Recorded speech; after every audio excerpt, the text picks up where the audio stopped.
ആ സമയത്ത് നിങ്ങൾ എന്തിനാ അവിടെ പോയി? കക്കാൻ. അല്ല എന്തിനാ?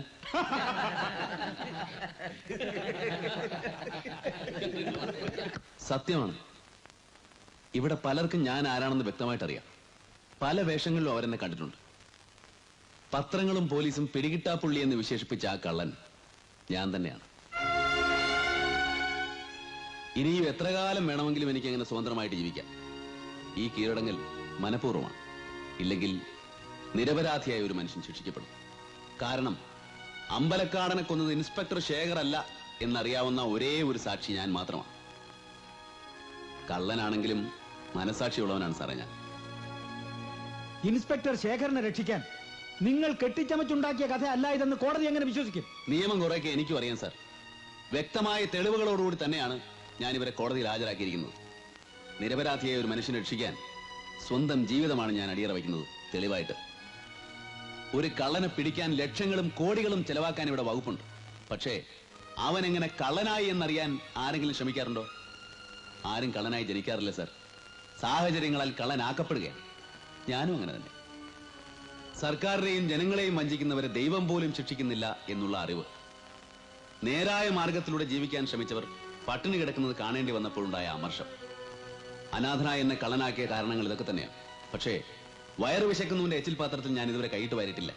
പരിശോധിച്ച് നോക്കാം. ഞാൻ നടത്തിയിട്ടുള്ള ഓരോ കളവും ന്യായമായിട്ടുള്ളതായിരുന്നു. മാന്യതയുടെ കുപ്പായമിട്ട് നടക്കുന്നവർ പലരും എന്നേക്കാൾ വലിയ കള്ളന്മാരാണ്. മദ്യത്തിൽ മായം ചേർക്കുന്നവർ, നിരോധിക്കപ്പെട്ട മരുന്ന് വിറ്റ് കാശുണ്ടാക്കുന്നവർ, കള്ളക്കണക്ക് മാത്രം ബോധിപ്പിച്ച് ഇൻകം ടാക്സിന് വെട്ടിക്കുന്നവർ, എല്ലാവരും ഓരോ അർത്ഥത്തിൽ കള്ളന്മാരാണ്. ബഹുമാനപ്പെട്ട കോടതിക്ക് എന്നെ ശിക്ഷിക്കാം. തുറന്ന മനസ്സോടെ എല്ലാ സത്യങ്ങളും ഞാൻ ബോധിപ്പിക്കാം.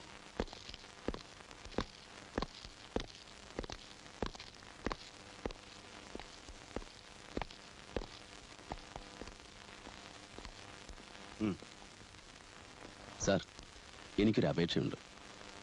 എന്റെ കയ്യിൽ ശേഖരൻ സാർ വിലങ്ങ് വെച്ചാൽ മതി.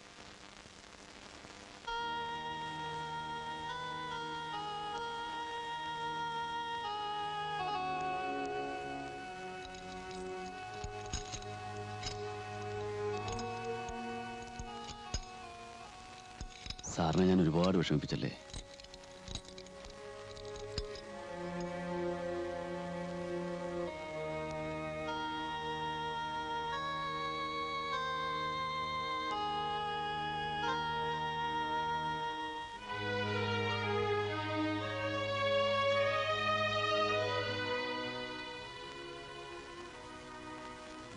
ഇപ്പൊ മനസ്സിലായില്ലേ ഞാനെന്ന് പറഞ്ഞതൊക്കെ സത്യമായിരുന്നു?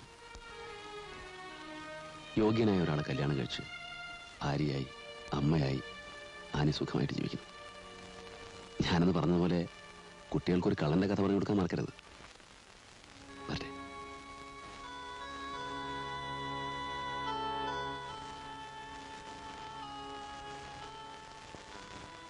മനസ്സിൽ നന്മയുള്ളവരെ ദൈവം കൈവടിയില്ല.